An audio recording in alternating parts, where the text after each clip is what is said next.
बड़ी तादाद में लोग इमरान खान की रिहाई के लिए अडियाला जेल पहुंचे और आज इमरान खान से मुलाकात का दिन था और अब देखते हैं कि उनको मुलाकात करने की इजाज़त मिलती है या नहीं। लेकिन जब मैं ये वीडियो रिकॉर्ड कर रहा हूँ उस दौरान भी जो है ना एक नया बात सामने आई है कि पाकिस्तान तहरीक इंसाफ ने और जो अलीमा खान ने उन्होंने धरने का ऐलान कर दिया है कि अब हम यहाँ से जब तक इमरान खान से मुलाकात नहीं होती हम यहाँ से हिलेंगे नहीं और यहाँ पे हम धरना देके बैठे रहेंगे और हमने इमरान खान से मुलाकात किए बगैर यहाँ से वापस नहीं जाएंगे। लेकिन ये पाकिस्तान तहरीक इंसाफ के लिए बहुत बड़ा इम्तहान का दिन है और पाकिस्तान तहरीक इंसाफ के लिए इंतहाई जो अगर एक तरीके से कहला जाए कि बहुत बड़ा इम्तहान है जिंदगी का तो वो आज है, क्योंकि उसकी वजूहत यह है कि पाकिस्तान तहरीक इंसाफ को एक चैलेंज देने के बावजूद भी और उनकी गिरफ्तारियां मद्देनजर रखते हुए फिर भी जो है ना उन्होंने ये रिस्क लिया और जो है ना अडियाला जेल के बाहर पहुंचे। तो ये इनके लिए इंतहाई जो है ना एक बहुत बहुत बड़ा दिन है। अगर ये इमरान खान की मुलाकात इनसे करवा देते हैं, जब मैं ये वीडियो रिकॉर्ड कर रहा हूँ उस टाइम तभी तक तो डरने का ऐलान सामने आया, लेकिन अब आने वाले दिनों में हो सकता है कि इमरान खान की मुलाकात जो है ना हो जाए। लेकिन ऐसा लगता है कि आने वाले दिनों में भी इमरान खान से मुलाकात अब करने की इजाज़त इनको नहीं मिल सकती, क्योंकि इस तरीके से प्रेस कॉन्फ्रेंसेज हुई है और तलखियां बढ़ी है, उससे ऐसा नहीं लगता कि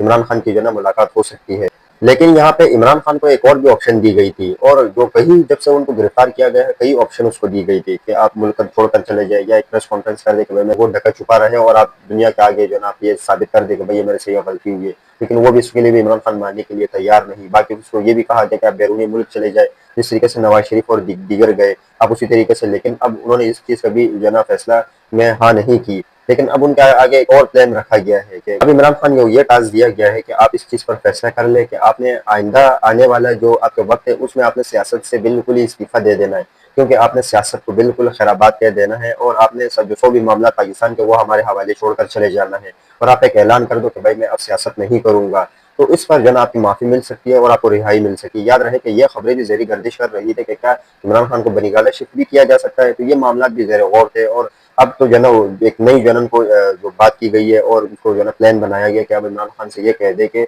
मुझे जो है सियासत से बिल्कुल ही जो है इस्तीफा देता हूँ, और भी अपना रद्द-ए-अमल दिया और दीगर लोगों ने भी अपना रद्द-ए-अमल दिया। लेकिन अब जो मेन जो बात है वो मैं आपके सामने रखने के लिए जा रहा हूँ। सबसे पहले जो खबर आपके सामने रखता हूँ वो खुर्रम ज़ीशान के हवाले से और फैसल वावडा के हवाले से रखता हूँ। याद रहे कि फैसल वावडा ने जब उनके घर पर हमला नहीं हुआ था उससे खुर्रम ज़ीशान के घर पर हमला नहीं हुआ था इससे पहले फैसल वावडा ने कहा था और जब उन्होंने जब उस पर उनके घर पर हमला नहीं हुआ था तो उस पर उनको जो है ना एक निजी टीवी के प्रोग्राम में खुर्रम ज़ीशान को जो है धमकियां दी गई, जिसमें धमकिया खेज जो है ना बातें की गई और खुर्रम ज़ीशान के हवाले से उन्होंने काफ़ी ऐसी फैसल वावडा ने घटिया ज़बान इस्तेमाल की और काफ़ी जो है ना खुर्रम ज़ीशान के हवाले से उल्टा सीधा बोला। तो इस पर जो सोशल मीडिया पर ये देखा जा रहा है कि जो खुर्रम ज़ीशान है उन्होंने उनका घर पर फायरिंग हुई है तो इसका मुकदमा फैसल वावडा पर दर्ज करना चाहिए। हुआ कुछ यूं कि डीजीआईएसपीआर की प्रेस कॉन्फ्रेंस के बाद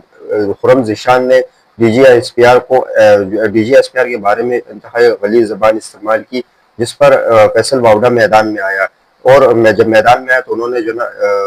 जो खुर्रम ज़ीशान है उनको जो है धमकियां लगाई और धमकियां लगाते ही जब कुछ ही देर बाद या गालिबन आधा दिन के बाद जो है ना उन पर उनके घर पर हमला हुआ है और हमले के नतीजे में उनका ड्राइवर जख्मी हुआ है, जो गालिबन जो घर का मुलाजिम था वो जख्मी हुआ है। जिसमें जब ये कहा जाता है कि अब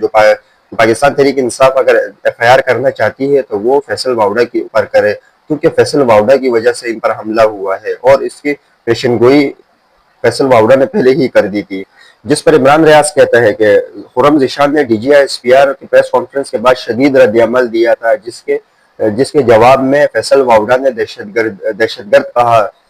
और दहशतगर्दी वाली जो है धमकियां दी उनको। पेशावर में खुर्रम ज़ीशान के रिहाइशगाह पर हमला किया गया है, सेनेटर फैसल वावडा पर यह मुकदमा होना चाहिए। ये जो ना इस पर इमरान रियाज ने भी अपना तजिया दिया है कि अगर दहशतगर्दी का मुकदमा अगर देना है तो वो फैसल वावडा के ऊपर दे, क्योंकि उन्होंने इस